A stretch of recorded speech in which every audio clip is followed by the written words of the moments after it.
It might not be who we all thought it was, but the Atlanta Falcons have their new head coach.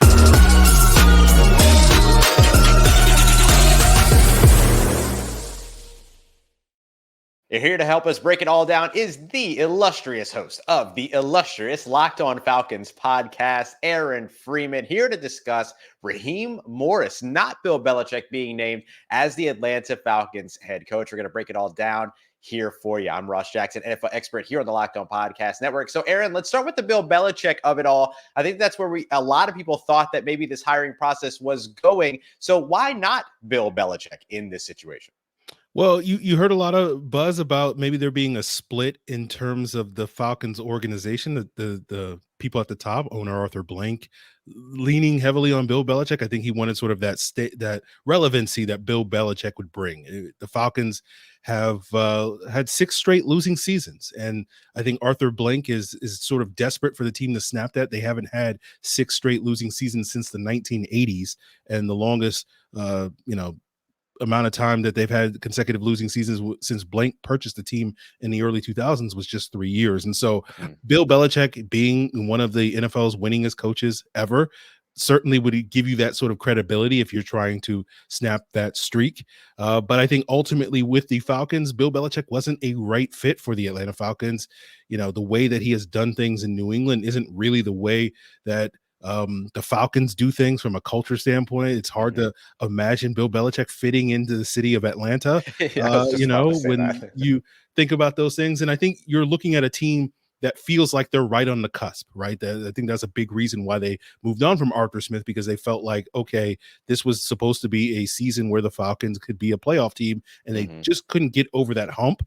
And it's not because they're broken or they have to completely revamp things. And I think if you went with Bill Belichick, as you know, as alluring as that would be, like he's going to come in and he's just going to completely blow up the Falcons and do things his way as opposed to the way that they're doing. And so I think Raheem Morris makes a lot more sense if you want to continue down the path that the Falcons are with a rebuild, and certainly fits culturally.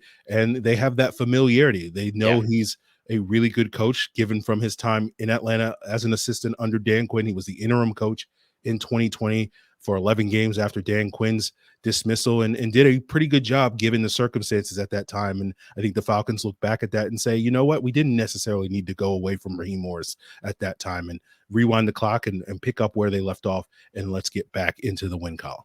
Yeah, a little bit of a right your previous wrongs culture move here. And we've seen things like this work out for teams across the NFL. Look at the Detroit Lions, for instance, of course, a really good example of going with a sort of culture forward hire as opposed to sort of the mercenary for hire move that maybe a Bill Belichick would have been. Now, the Falcons did an incredibly expansive and extensive search. Did they get the right guy here in Raheem Morris? Should fans be excited about this?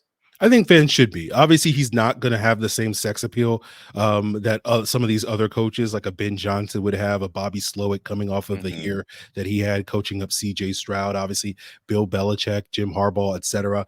Obviously, the Falcons interviewed 14 different candidates. Raheem Morris was one of those that got the interview from the Falcons, and I think the fans should be excited. Raheem Morris is, as you say, that sort of more culture guy, but also is a very good defensive coach. He showed that here in Atlanta. He's shown that the last couple of years with the Rams, and also because of his time in Atlanta coaching on offense under Kyle Shanahan, and also his time with Kyle Shanahan in Washington, here in Atlanta the last couple of years under Sean McVay. He has a pretty good feel for offense, more so than your average defensive coach, given that he has that experience. And so I think in terms of getting the best of both worlds, a guy that can bring a good defense here, a guy that understands what a great offense looks like because he's coached on many teams that have had them, and also a guy that fits into the culture and is great with communicating and developing young players. I think Raheem Morris checks all the boxes, even if he doesn't necessarily have the sort of sex appeal and name recognition that some of these other candidates do.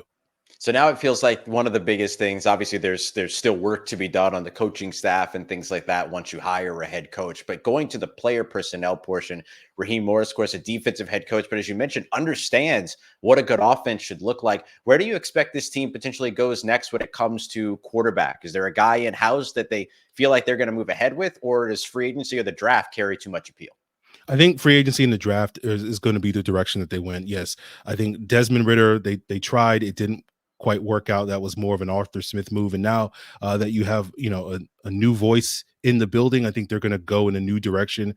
I would expect the Falcons to bring some veteran in at some point in free agency, but I also think the Falcons will try very hard to get one of the premier prospects in this upcoming draft and try to build this thing to the future, right? That's really where the Falcons' issues have come these last couple of years. They're having a tough time transitioning in a post Matt Ryan, post Julio Jones world. And I think moving in that direction and starting anew, especially if you can get one of the premier quarterback prospects in this upcoming draft that you can hopefully build another 14 years with, like they had with Matt Ryan, I think is the ideal. But obviously, I think they will explore their veteran options in free agency. Could they go after a veteran like a Kirk Cousins or a Russell Wilson, maybe a Justin Fields, that type of thing? I think the Falcons will certainly be interested in that. But I think if they feel like they can get one of these top quarterbacks in the draft, they'll probably go in that direction. It's going to be a very, very busy, even much busier offseason than it's already been, at least for the Atlanta Falcons. And the best way to keep up to date with it is every single Monday through Friday and then some over at Locked On Falcons with Aaron Freeman. Aaron, appreciate you so much for taking the time, bud. Absolutely.